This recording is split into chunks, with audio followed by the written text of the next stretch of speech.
the November 20th Utilities Committee meeting. We're here at City Hall, and I guess we're starting with the KC Solid and Hazardous Waste Management Plan. Right, and Pat Campbell's here from the county. I guess we've had general solid waste discussions, and the timing's pretty good. Because we talked about, I think at the last meeting, when we had waste management here, and we generally talked about how we operate in conjunction under the county's plan, and that everything operates under the UTC, and so I guess with that, you have a handout. I do, and I just printed off the slides that we have done for other presentations for other groups, so rather than having the actual PowerPoint, but we'll just kind of go through that same discussion. I also have one hard copy of the final draft plan, which I will leave with Mark, and at the end I'll give you a link for where it's available online.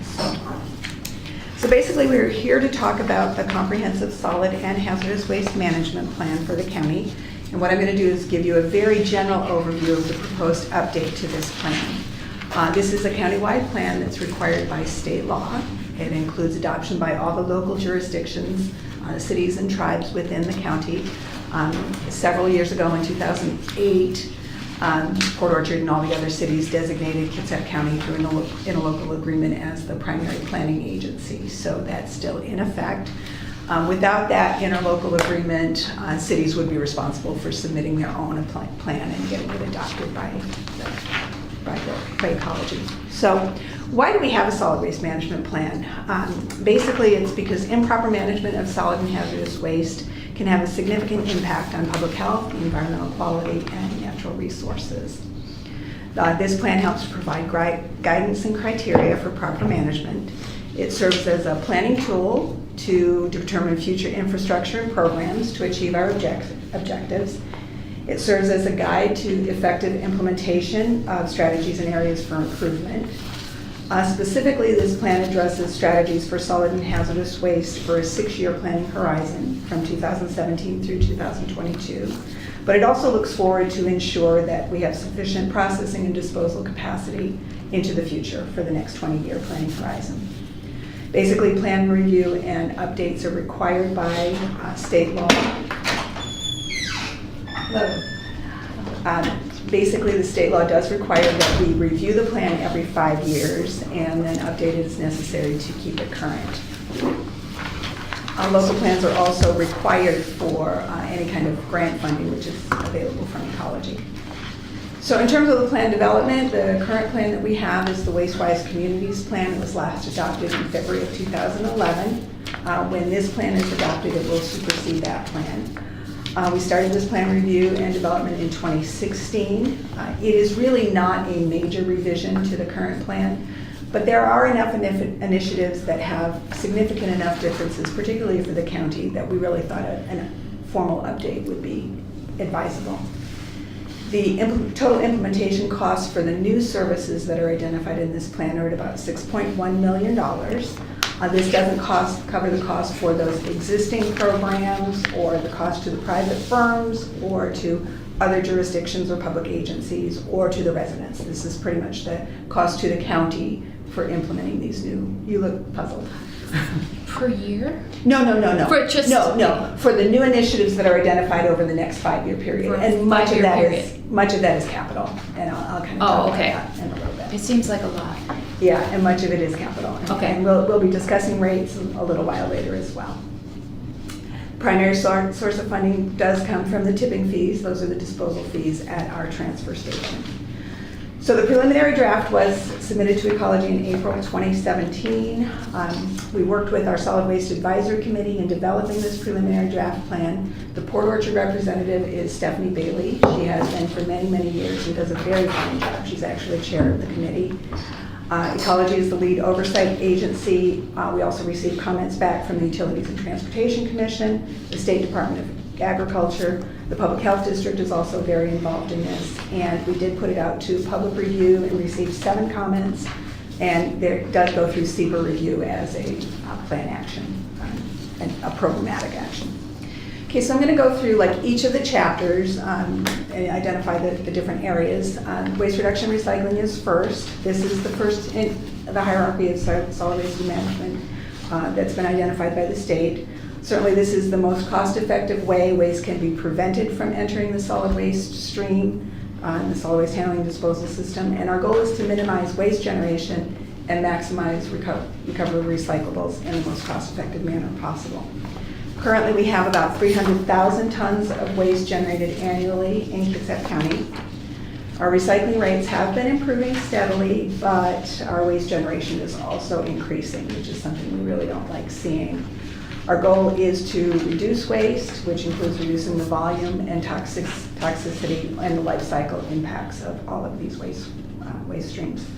The picture on this slide actually depicts previous versions of our multifamily program. We've really been trying to address that in particular. It depicts some of the conditions we've been seeing, inadequate containers, inadequate types of materials. So we've really had that emphasis over the last year or so. We did a pilot project that will improve container size, make sure they're right-sized for the particular complex, improve participation through direct outreach to people. So that is continue to be one of our main emphasis through this planning period. Other ongoing programs include waste prevention, increasing recycling rate, participation, looking at rate structures to encourage people to subscribe to garbage service and to minimize their waste disposal options. We have also emphasized business waste reduction over the past years, and that will continue. Our new strategies include adding a little bit more to the designated recyclables list. Kitsap County has been very, very careful about making sure that we emphasize quality over quantity in our recyclables list. We differ from King County, cities in the King County area, in that we want to make sure that there's a market. After a lot of study and consideration, we had planned to and recommended in this plan to include a couple more items, resuming scrap metal in the curbside bins, adding rigid plant pots, and also adding buckets to the recyclables list. However, something came out in the middle of this year. I don't know if you've heard of the Chinese green fence and the National Sword Initiative. Effective January 1st, they're being very, very stringent about the recyclables that they accept for the United States, or actually as import from anywhere, particularly with respect to mixed waste paper and mixed plastics. So we know that this may have a significant impact to any of the West Coast jurisdictions that are exporting recyclables to China. So even though it's recommended in this plan and we haven't pulled it from this plan, we don't intend to actually implement this recommendation until we get a little bit more stability with those Chinese markets. So may we assume that China's taking a good portion of our recyclable material? The mixed paper, yes, a lot of it is. So mixed paper is primarily going into China. The mixed recyclables mixed plastics are going to China. So certain types of plastics, like the #1 pop bottles or #1 milk jugs, they have domestic markets, and cardboard has domestic markets. But some of these other things, when they go from a materials recovery facility to a broker, those are going to China, the mixed paper and plastics. So after the plan, we will review that service level ordinance and adopt changes to it. We're looking at the designated list once we know what the National Sword impact might have. We're also adding language to improve the cart standards and standardize them and allow more flexibility to residents in terms of the types of carts they get. We're also providing guidance for proper level of service at multifamily complexes, and there are some outdated reporting requirements that are in that ordinance as well. So we're hoping to improve the curbside program overall. The next chapter, and it's related, is about organics management. Primarily that's food, yard waste, and compostable or food soil paper. Organics make up about 17% of our all waste that's disposed of in the municipal waste stream, and about 23% of the recycled waste stream. So about 22,000 tons were recycled or diverted in our last study. One of our goals is to work towards eliminating disposal of yard waste in landfills completely. An EPA initiative about reducing food waste. We'd really like to see wasted food, not only the stuff that goes in your garbage after, the leftover peelings and that kind of stuff, but just wasted food in general. So from restaurants to institutions, trying to find different sources and different outlets for them other than just going in the garbage. So, expanding and increasing organics recovery in general. And organics diversion really does have a major impact in that it reduces methane production and therefore reduces greenhouse gas emissions, and also leachate generation at landfills. It can reduce home waste and garbage bills if people really either reduce their waste in general or do home composting of or the organics. Pat, does organics include bone and meat It from does. restaurants? Okay. Yes, it does. Because from homes, it seems Well, to actually, not to. in the city of Port Orchard, within the city limits, you do have yard waste composting, and food waste, including bones, meat And meats, scraps, okay. dairy, can go into the food waste. We actually are really trying to improve our outreach on that. We're doing a pilot project in a couple of communities, actually, in Port Orchard, in the Ridge and in McCormick Woods, to encourage residents to put food waste in with their yard waste carts. So. And actually, this also doesn't apply to Port Orchard because backyard burning is not allowed, but out in the outskirts and the more rural areas, composting is definitely a better alternative to backyard burning. Okay, the next item, construction and demolition debris. This slide actually depicts what we're starting to see again is a resumption of the C&D disposal at Olympic View Transfer Station. It has increased considerably with the economic recovery and the resumed building and development that we're seeing throughout the county. It is about 25 to 30% of the overall waste stream. So it does have a diversion of C&D will have a significant impact. Our primary emphasis is looking at recycling of C&D materials, and there are a couple of private sector operations that are looking to expand their C&D recycling capability, and we're working primarily with them. We'd like to promote product stewardship as much as possible, which is an initiative where manufacturers actually are responsible for the end of life of certain waste streams. So there have been discussion in other parts of the country about carpet recycling, for example, which I don't know that Washington State is ready for it, but it has actually succeeded in other areas. Also, a lot of construction and demolition debris. We really need to do a lot more outreach with homeowners and contractors to make sure that they know that the options available for diversion. Our next chapter deals with promotion, education, and outreach, which particularly with the kind of transient population we see in Kitsap County with the Navy, it's very important to continue that effort to make sure people know what is available to them. So we do provide education and outreach and technical assistance to residents, businesses, institutions. One of the things we really are constantly looking at is the effectiveness of our outreach programs and our campaigns. What we really want to see more are tangible metrics and measures of the actual impact. So, our past practices, quite honestly, have been, we're going to put out brochures and we're going to put them throughout the county and people are going to pick them up and they're going to read them and that's all they need to know.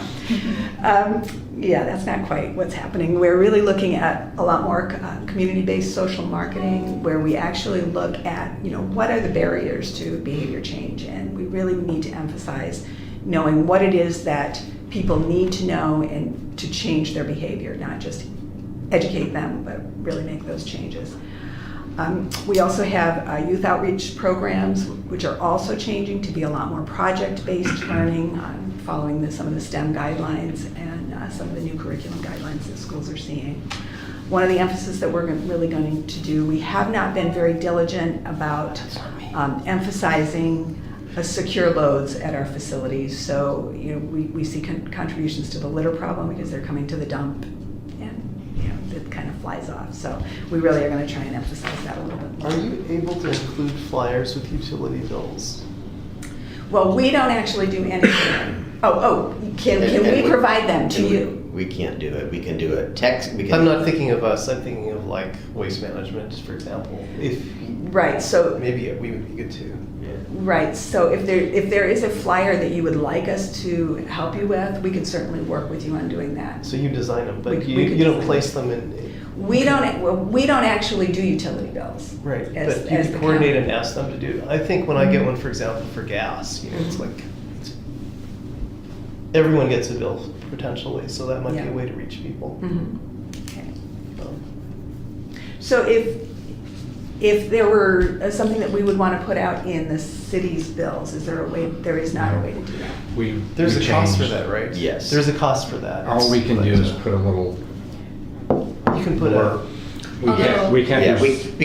we can put a sentence or so Okay. in the statement, Okay. but we can't put a When we insert. outsourced our utility billing, we I put lost a it. Chimes and Lights flyer in the bills, utility billing, but that had to be paid for. the sponsored, yeah. Right. Yeah. So, but you can actually include a single sheet. So It if can we be done, paid but there's for a it. cost. Okay. I'm just wondering if the cost is worthwhile as opposed to. You want to join the utility committee meeting? Just pick up a brochure. Hi.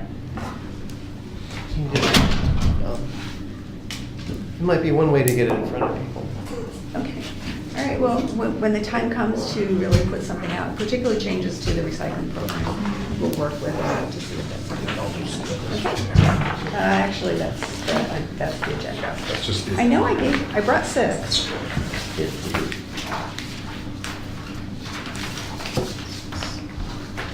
Oh, here it is.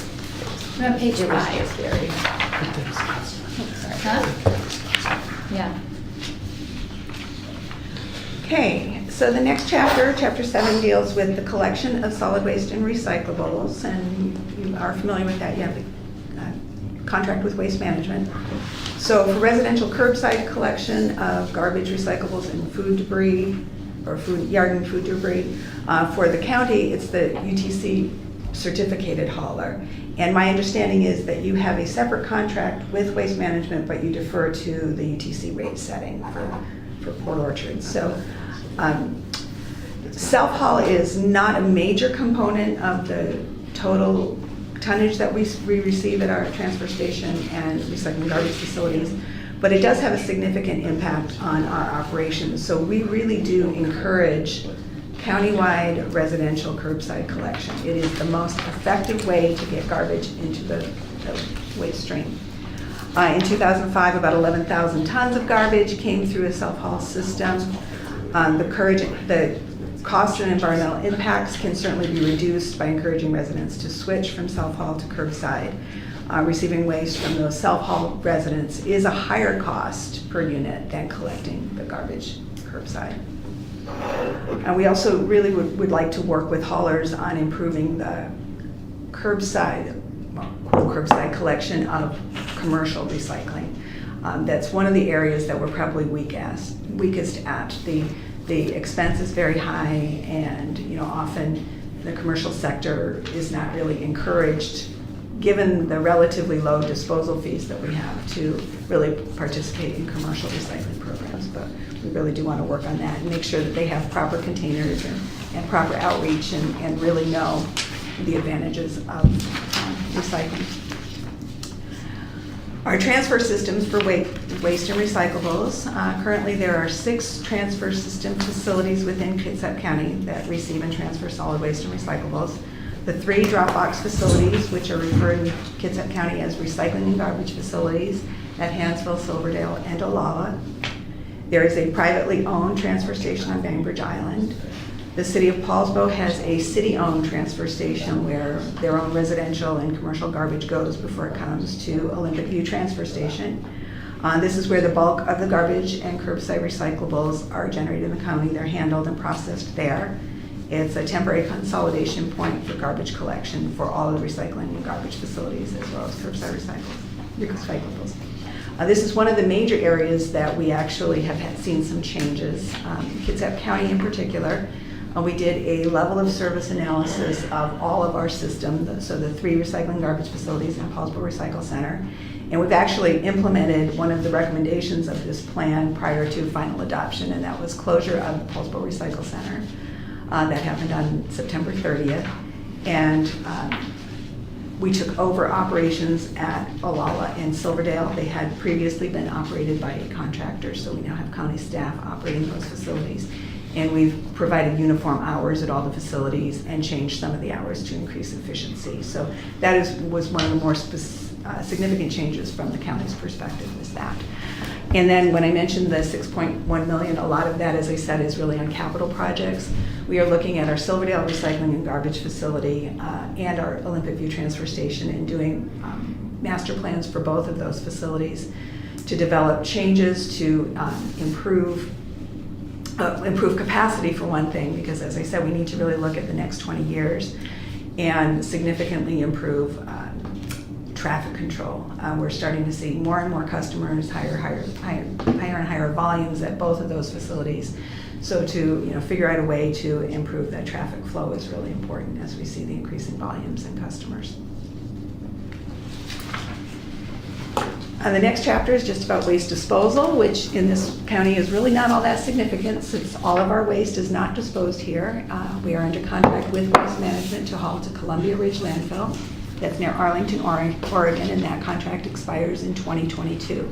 There are no open landfills still accepting garbage in Kitsap County. We will continue that relationship till 2022 with Waste Management. We are actually starting the process in late 2018 and 2019 of soliciting a new contractor for when that contract's up in 2022. So we're on top of it and we'll be ready to go by that year. From historic practices, there are currently 13 closed and 31 abandoned landfills in Kitsap County that are administered by the Health District.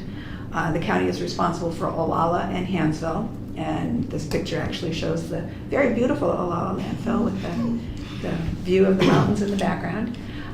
They have very low level of contamination, so they are under cleanup action for probably the next 20 to 30 years. So. The next chapter deals with special wastes, which gets that name that they require special handling or disposal because of certain regulatory requirements or handling needs. So things like non-hazardous contaminated soils, biomedical waste, tires, land clearing, wood debris, sharps, biosolids, those kinds of things. So not really very many changes in that area. We'll continue the ongoing programs that we have. One of the emphasis that we're going to have in the next planning period is on asbestos-containing materials, just to make sure that residents and contractors really know the proper procedures for handling asbestos waste. So making sure we get some outreach on that. Also for biomedical waste, to make sure hospitals, clinics, doctors' offices are handling those properly. And sharps, we've seen a huge rise in the number of sharps that are received at our recycling and garbage facilities. I don't know whether it's because of increased knowledge that maybe those things have been going in the garbage all along, or if there's just an increased use of sharps. So what are sharps? I'm sorry, sharps are any basically needles, like hypodermic needles. The little Number red of containers. Yeah. Yeah. And they are actually prohibited from the garbage for safety reasons. So, we want to make sure that it's not in a garbage container and a garbage hauler ends up getting needle prick. So. Next chapter is our hazardous waste chapter, or actually moderate risk waste chapter. It is required to have a hazardous waste plan by state law. The requirements for updating it are not really as stringent as the solid waste management plan, which seems a little ironic since it has more of a potential impact. But moderate risk waste, what the term means is hazardous waste that is generated by households, so residents in small quantities, or by small quantity generator businesses. And these are businesses that generate hazardous waste in small quantities. So there are certain statutory and regulatory limits on the amount that they can either generate or accumulate on site. It also includes what is known as universal waste, and these are wastes like mercury-bearing lamps, mercury-containing equipment, and batteries that have, some level of harm, but the regulation is a little bit relaxed. Also used oil and antifreeze. We will continue those ongoing programs of collecting at our hazardous waste facility, which is out by the transfer station in the industrial park by the airport, to encourage proper disposal and diversion of waste where possible. Technical assistance to businesses to either reduce their hazardous waste or manage it properly. Again, product stewardship initiatives for any that apply, and continuing education and outreach. We will be supporting the Health District in their secure medicine ordinance implementation. You may be familiar with that. That should go into effect hopefully by early next year, where people can take used medications back to pharmacies, certain pharmacies that are participating. What about lithium batteries? Can they be tossed? No, they should Okay. be tossed. They should definitely come to the household hazardous waste facility. And then one of our other major initiatives is identifying a location in the north end of Kitsap County for a fixed household hazardous waste facility. We're working on our roads division that is looking for a North County road shop, and we're hoping to co-locate with them. So we'll be planning that within the next few years. Last chapter, the next chapter deals basically with administration and organization, rate study, which we're in the process of doing now. I'll talk about that actually in a minute. This is a shared responsibility between us and the health district to administer the solid waste program. We will be looking at finalizing our disaster debris management plan, which has been in preliminary draft stage for about 2 years now. It's one of those things that you know needs to be done, but it gets put on the back burner with all the day-to-day operations. But obviously this is very important in managing waste and recyclables following a natural and man-made disaster. It will address FEMA cost recovery and management requirements. As part of updating or finalizing that preliminary draft, we'll be contracting with a debris management firm and a debris monitoring firm. And one of the first tasks will be finalizing that document. So rate study, as I said, we're in the process of beginning that right now, probably looking at rate increases by mid-2018. One of the issues that we saw with the recession of 2007, we had a fund balance, so we really didn't, even though we could have raised rates then, we didn't. We saw a decline in our tonnage, so a decline in our revenues and expenditures. We did a rate study last in 2012 with rates implemented in 2013, and we actually just did enough to cover our costs. So coming out of the recession, we really didn't want to hit people up for long-term costs. But now we're starting to see that with our aging facilities and the capital needs there, and actually just the increase in costs that we see, we may be seeing a much more dramatic rate increase. Right now, our rates are at $71 per ton, and you can kind of see in this map, I know it's very small, it is by far the lowest in most of the Puget Sound area. Second lowest in all of Western Washington, second only to Cowlitz County that has its own in-county landfill. But what we'll be looking at is rates that will be consistent. They will include the cost of, quote, free recycling in our recycling and garbage facilities. They'll cover operations cost, including a reserve requirement for operations, all the maintenance that we need, the capital projects that we need to implement. And also we're looking at building a rate stabilization fund, basically to cover any of those expenses that may come with another recession where we start to see our disposal fees decline again because of reduced tonnage. So we'll be bringing that back with, by mid-2018, an increase. The last chapter just deals with regulation enforcement. Again, this is a shared responsibility with the health district. We address litter and illegal dumping responses, and this is throughout the county, even within the cities. Material ban and take-back ordinances, as the health district recently did with Secure Medicine. And we work closely with Ecology and the State Department of Transportation on litter responses in particular. We were able to get Ecology to do more litter pickup on State Highways 16 and 3 as a result of our efforts. So hopefully we're entering the time where we're going to start to see litter on those state highways, especially because the volunteer groups don't get out, even the ecology groups don't get out with the weather getting bad. So that summarizes what I really needed to say. The next steps in plan adoption, we're meeting with all the local legislative groups for formal adoption, then we'll take it to the Board of County Commissioners. Following that step, it's kind of an odd RCW, but after the local jurisdictions approve the plan, we need to have a follow-up meeting, particularly on the waste reduction and recycling element with our Solid Waste Advisory Committee and all the local recycling providers, just, I guess, to confirm the plan going forward on that. So we'll be doing that. Then we submit the final draft to Ecology. They have 45 days to approve it, and then we'll have implementation of the plan. So we're hoping to have this done certainly by third quarter of 2018 and get it planned. So any questions or comments? Well, I'm excited that you guys are doing capital improvements at the Silverdale facility, because I go there quite frequently. Okay. But I think you guys need to do a game day rate, because if the Seahawks play at 10, Uh-huh. everybody goes at 2, and I'm one of those people. It is packed. So, I'll just charge double after Seahawks. Don't go on Sunday. You mentioned encouraging your curbside pickup.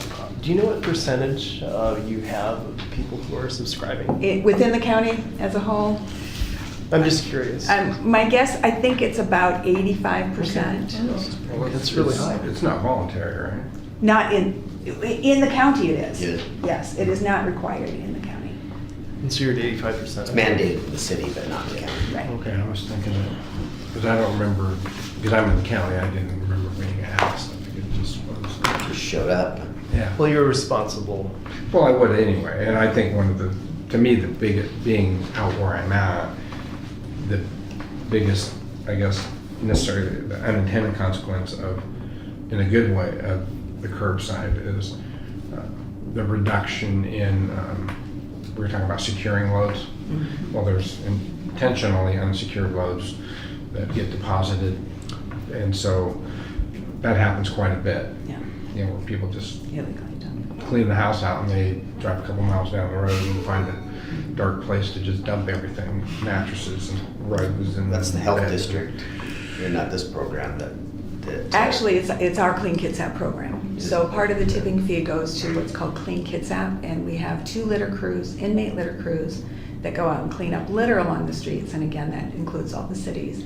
But the enforcement action as far as The- folks yes. is through the health district. Right. And I know in their current budget, they're Yes. making significant cuts just Right. because they don't have the funding for it. Yeah, and I don't think Mason County has a program, based on how long stuff sits. So, Yeah, we actually, through the Clean Kitsap program and our Kitsap One call center, if somebody sees an illegal dump, so if any of you see one, call it into Kitsap One, the 337-5777 number, give them a location, they pass it on to our inmate crew, and we've been seeing the response times go from like 20. Is that countywide or That's just? countywide. So even in the city? Hmm. Good to know. Quit having our guys pick it up. yeah. Well, we got a pretty good response time. You're expensive though. Okay. Well, that was a lot of information. All right, Thank you well, so I know much. it's a lot. Expensive. You were So going to how long tell have us you the been- website where. Yes, so on the very last page, there's the Okay. website, is the Public Works. Great. And if you click on that and you go to the right sidebar under Solid Waste Division, there's a link right to the 2017 final draft, solid hazardous waste. So Mark does have one, if you happen to need more, if you want more, I can certainly send up some more for And you. how long have you been with the county? About 10 years. Who was there before? Gretchen Olson. Okay, Gretchen. So, anyway, you're doing a great job, and thank you for coming down. So what are the next steps? When would you like the full council presentation? Well, I don't know that we want a full council presentation unless you guys. Full council needs to adopt it. Correct. So, okay. Bring an agreement We forward. could recommend. We can give them a link to the presentation, and maybe we could even put one of these in each of the Yeah. rest of the council members' mailboxes. I think that would be enough. okay, because I had penciled in a work study, but I think mention it there.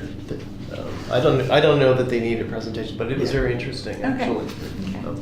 Or if they have I any found it questions, interesting. we can ask if there's any questions. okay. So at this point, I guess we'll would just put report. it in the mailboxes, and then as far as your committee reports tomorrow, Next week. Next week, just make sure ask if anybody's got any questions, because then whatever that timeline is, I know next fall.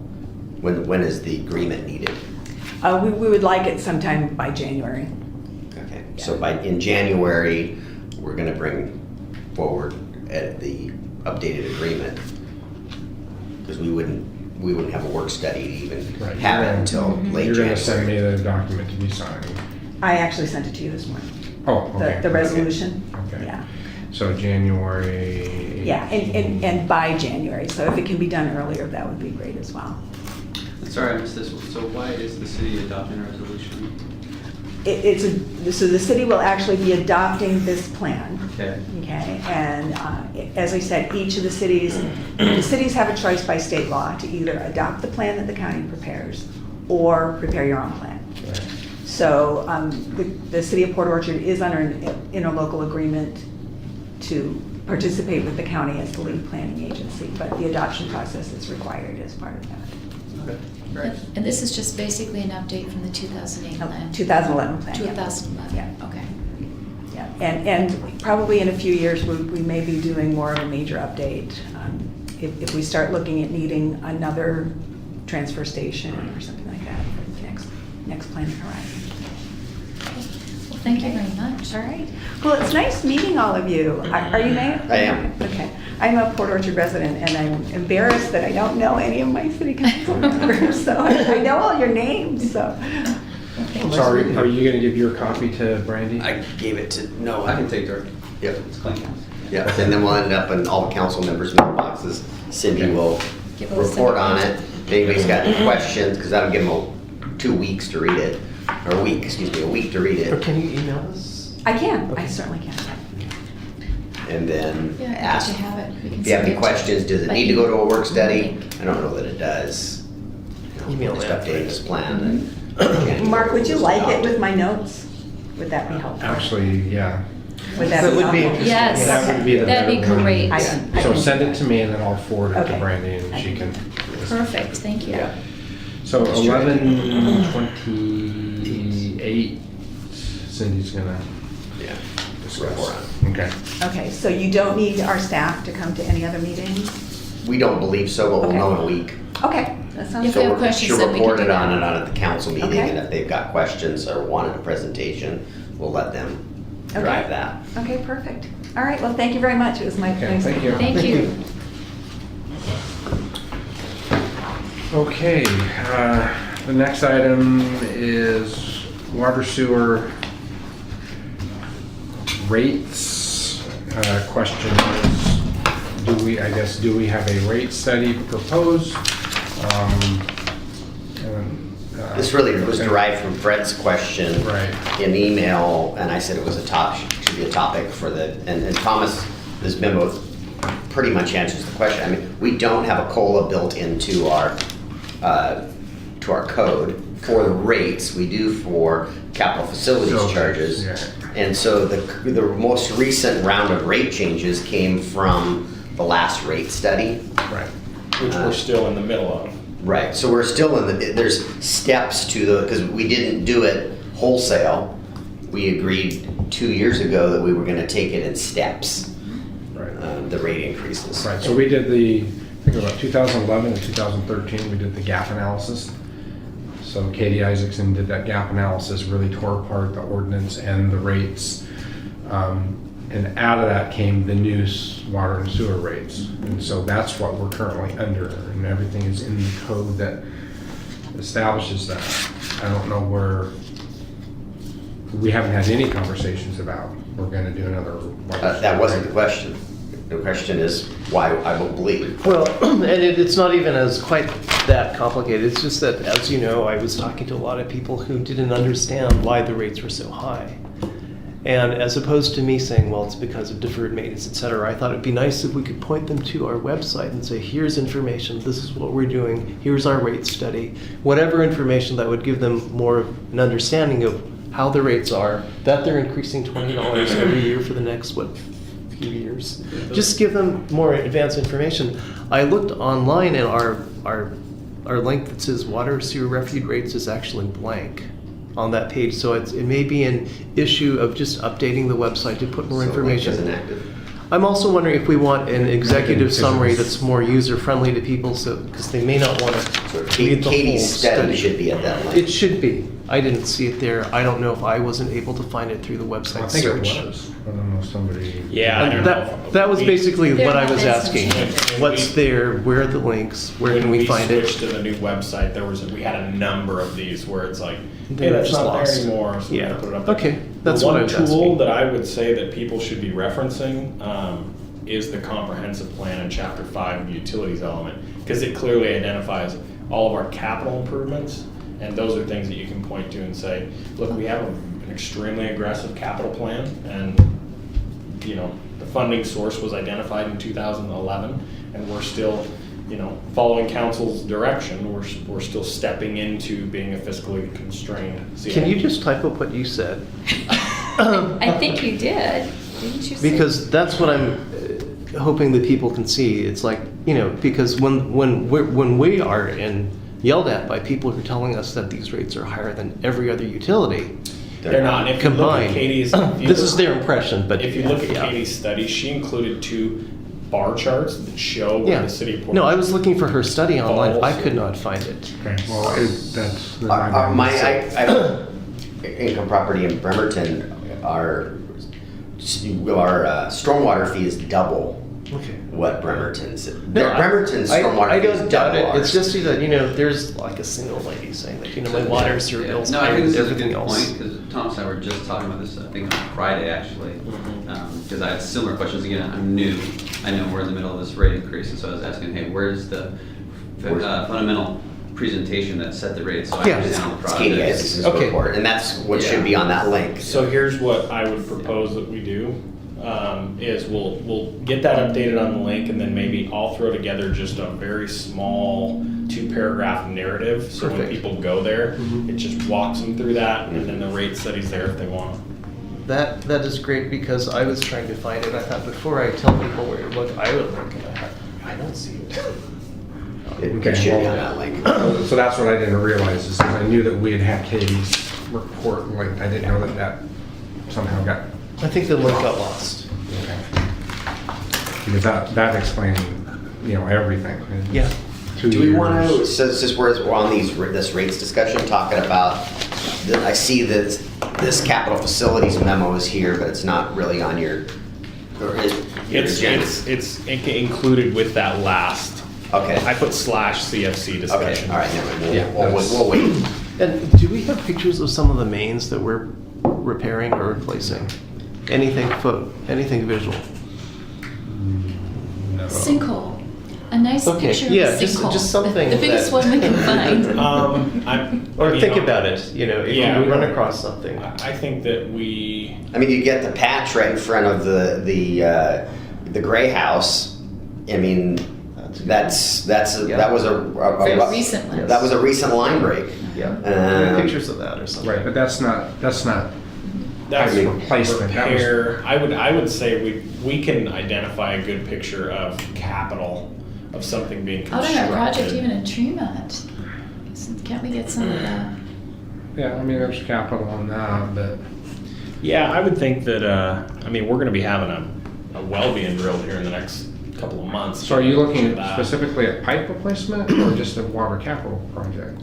I'm looking for anything visual and expensive that people will understand what we're doing and why we say we have deferred maintenance. So obviously something accurate to the city, but when you run across something, together, yeah, just put that on the website or something. it might not even be a picture. We've got some pretty good 3D DWF files of new lift stations that are being designed. So maybe just a small picture of that or something. Yeah, I think so. Thank you, that would be helpful. So on your next one, were you able to get through your procurement challenges, Mark, to move forward on this? Yes, we've decided that, so Annapolis Creek, we're moving ahead. We have a scoping meeting today because that design phase is being paid out of city funds. So once we design it, that stops a phase, and then from there, we would just make sure our process is federalized. So we've not yet, between the Public Works Department, Finance Department, come to a complete agreement on the interpretation of that language. But for this particular project, we are definitely moving forward because it's city funding. With respect to the marine pump station, we already sent out a notice because that's a design and construction. So This is just a design, so okay, This is so just a the design rules are phase. different. It's constantly evolving. Not in the auditor's eyes, though. No, but I would I'm hoping to have that resolved, because it's interpretation. Okay. So as you can see, Reed Middleton is going to be who we're in negotiations with for the scope.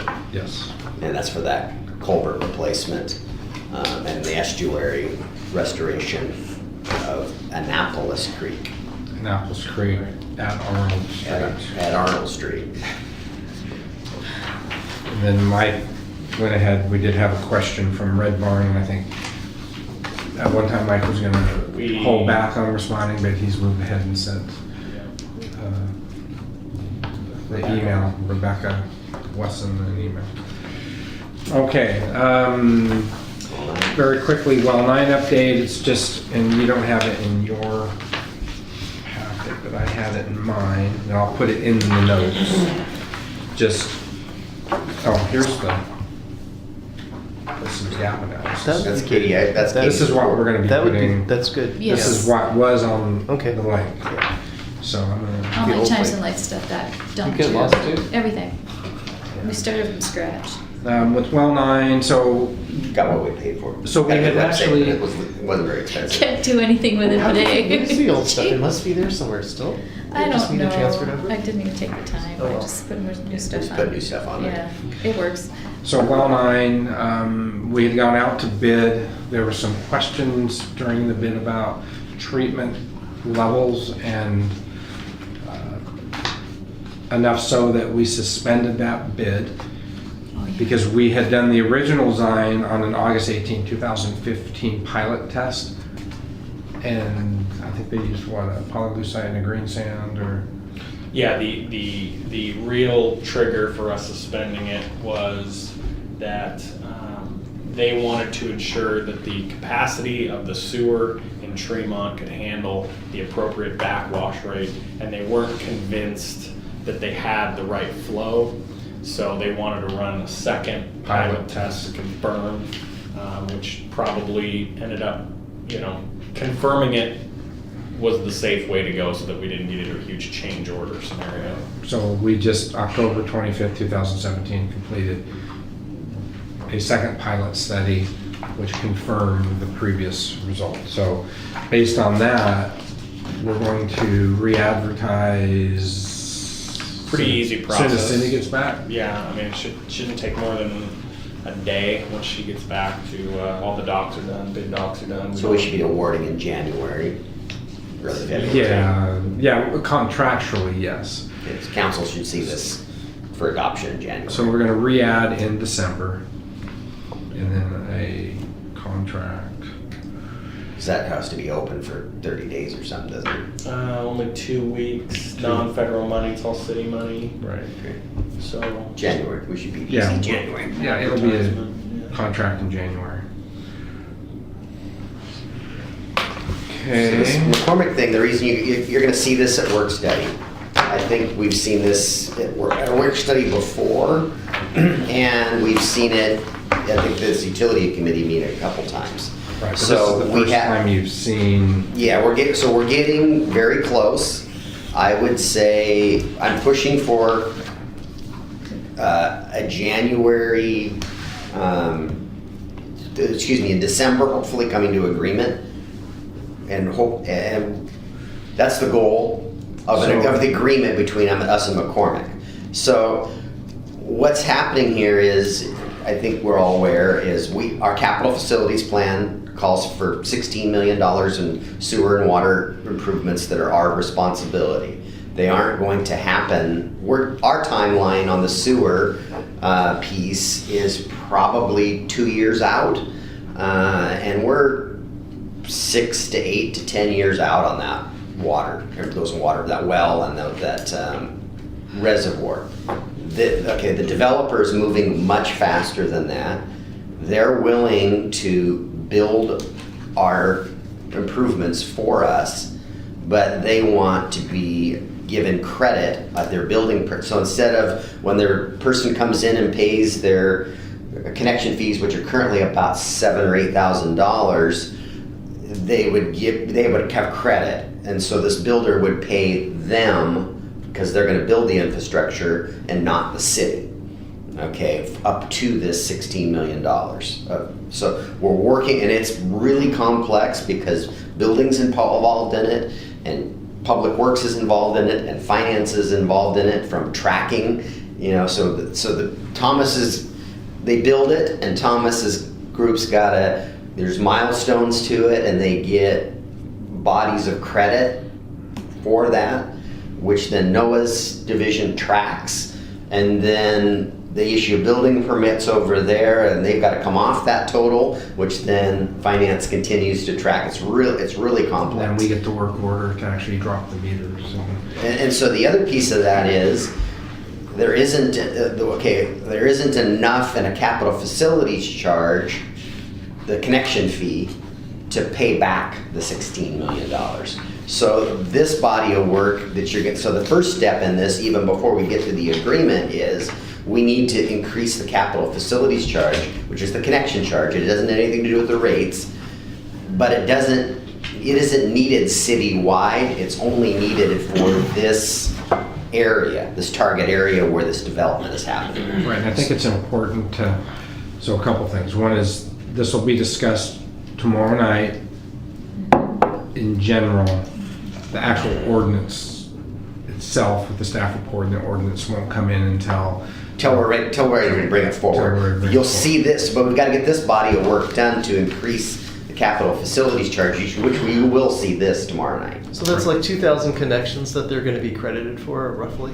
It's about 3,700 connections. 3,700 connections. Because the capital that they facility, need or they expect to be credited for. because this body of work takes the capital facilities charge up to $12,000.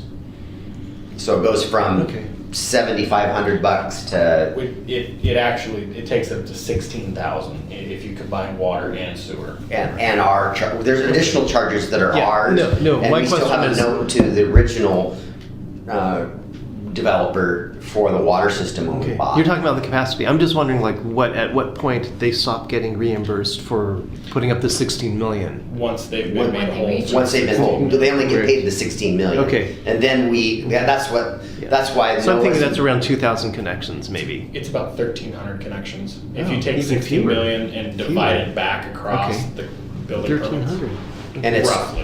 and there's two different fees. There's the water fee and the sewer fee. And there's McCormick North, which we only serve sewer. Right. Bremerton's the water piece. So there's a lot of moving pieces to this. Right, I think the big piece for people to really understand, if the average citizen asks, like a Jerry Harmon, for example, this isn't rates. This is just capital facility. This is development paying for development, or in this particular case, development providing infrastructure that the city would normally be building on a much further time frame. That this whole agreement is basically being put into place because they have a different time need than the city had established. That's really what this They get is to control about. their own destiny because they're going to build their infrastructure as they need it. There's a phasing plan that Thomas has put together, and so to a layperson, it's the connection charge. But we call it a capital facilities charge. So it's their each home's buy-in into our Right, system. it's just development paying for development. Yes, and you're gonna have, you could potentially have a resident who gets excited about, fiscal numbers increasing again. And the key is that we're putting the onus on McCormick to provide us legal descriptions for the properties that they want included. So we're not talking about an infill lot out in McCormick where, just an average Joe Right. is building a house. This is new This is development. specific to the McCormick Communities LLC. We're not affecting other people. It's almost like an LID when you look at the standpoint that they're going to Friday. Yeah. they're going to establish Noah and I were talking about a benefit area, an overlay, and they'll have each parcel completely identified or area that will become parceled.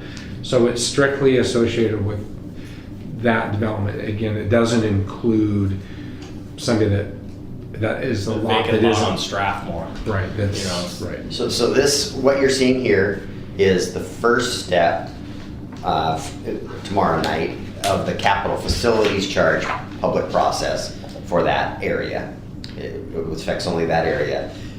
There'll be action later that'll still have to happen ahead of, because what we don't want to do is enter into that agreement and it dictates that we're going to give them credit at $12,000 a lot, and we don't have the fees in place to pay them. So this is getting the capital facilities charges in place so that we have the ability to fulfill the financial obligation that'll be in that agreement. That it's close. It's 60 days out, I would say. This doesn't require a public hearing, does it? No. Will this be, then will we see this on the 20th? I confirm that, Jeff. Maybe. Depends on Thomas, whether you think this is going to be on the 28th November? Next as week. far as adoption. Well, 'Cause that's this- probably a conversation that we should have. Tomorrow night's, Yeah. I don't know that we want to adopt this if the agreement isn't ready to go. I would think that we want to do those on the same night, because you don't want to, I don't think you want to have an Just- opportunity where okay. you're So going to have 30 probably days not. where. Okay. But we wanted to get this before the council so that you weren't surprised, by it, because this is a significant increase to the connection Yeah. charge. I think that this conversation in conjunction more so with the agreement is an exciting conversation to have. McCormick being the second largest residential development in the state, if we're actually able to I pull wish off. we could get them to do roads too. Well, they are doing They are. that. Well, Clifton. they build their new roads. The traffic impact, they're paying us traffic impact fees on Yeah. every house. Right. Yeah. Second largest development? Second largest residential development Where's the in the first? state. King County? No, that is up in Black Diamond. Oh, Yep. we want to live there. That is King County. Well, Oh, it is, okay. Yeah, Black Diamond, Okay. South King County. yeah. Black Diamond, It's huge up there. Entourage. Yeah. Okay. I think it just Anyway. speaks to the fact that Port Orchard's not necessarily the small little town that No. everybody thought it was. It'll be bigger than Bremerton. So you guys are gonna meet December 18th, is your next meeting? Uh-huh. Yes. Do you have items to? Next meeting, I think we need to probably have an update on well 12. I've been receiving quite a bit of comment from citizens out in the area where well 12 is going to be drilled. I'm meeting with a gentleman tomorrow. Well, and we don't have any updates on 13 yet. We're just starting. Yeah, we have to wait till, Capital budget. state's capital budget, which we think is gonna. We may have a boiler update by then. Bethel? 12 is out in McCormick. That's next to the existing. That's the one that's being drilled for this water source. 13 was 10. About on top of it. The Fred Meyer will help. Yeah. Okay, what time is it? Okay, 10:30? great move. Perfect. A lot of 10:30. information, thank you. Okay, so I guess. Thank you. Closing this meeting. Can I just, yeah, we're done with this meeting.